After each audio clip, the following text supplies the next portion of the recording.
جو کسی کو اللہ کے راستے سے روکے اللہ پاک نے فرمایا کہ اس سے بڑا ظالم کوئی نہیں ہے۔ اب اللہ کا راستہ کون سا ہے؟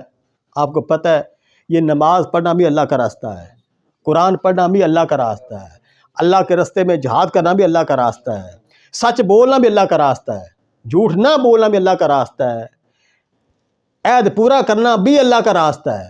یعنی جو بھی خیر کا عمل ہے وہ اللہ کا راستہ ہے۔ جہاد کرنا میدان جنگ میں اور اسلام کو سر بلند کرنے کے لیے یہ بھی اللہ کا راستہ ہے۔ اور یہ سب راستے اللہ کے ہیں، لیکن ان سب میں سے اللہ نے صرف ایک راستے کو کہا ہے اپنا راستہ۔ پورے قرآن میں جامع پڑھیں گے کہ وہ کون سا، کہ جس میں لوگ قتل ہوتے ہیں، جہاد، کہ اسلام کو سر بلند کرنے کے لیے، اسلام کو سر بلند کرنے کے لیے آپ بے شمار مقامات دیکھیں کہ اللہ پاک نے فرمایا کہ جو میری راہ میں قتل کیے جائیں۔ اب دیکھیں، نماز پڑھنے کی راہ میں کوئی قتل نہیں ہوتا، روزے رکھنے میں کوئی قتل نہیں ہوتا۔ قتل صرف اس وقت ہوتا ہے جب وہ مخالفین سے ٹکر لیتا ہے، اللہ کے دشمنوں سے ٹکر لیتا ہے، اللہ کے رسول کے دشمنوں سے ٹکر لیتا ہے، اور اسلام کو سر بلند کرنے کے لیے جب کام کرتا ہے تو اس وقت پھر اس کی مخالفتیں ہوتی ہیں۔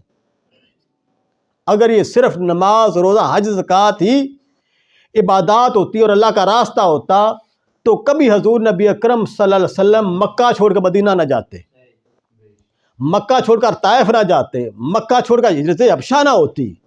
4 ہجرتیں ہوئیں اور 87 غزوات، کم و بیش 85 غزوات ہوئے۔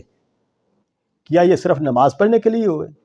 نماز سے تو مشرکین مکہ نہیں روکتے تھے، وہ تو روکتے تھے کہ نظام ہمارا رہے، تم نماز پڑھتے رہو، تمہاری نماز سے ہمیں کیا، نظام ہمارا رہے، تم نماز پڑھتے رہو۔ اور آج بھی ہم نظام کفر کا پسند کیے بیٹھے ہیں، اس پر آمین ہے، ہم کہتے ہیں جی ہمیں کیا ضرورت ہے ان کو چھیڑنے کی، یہ اپنا کام کریں، ہم اپنا کام کریں۔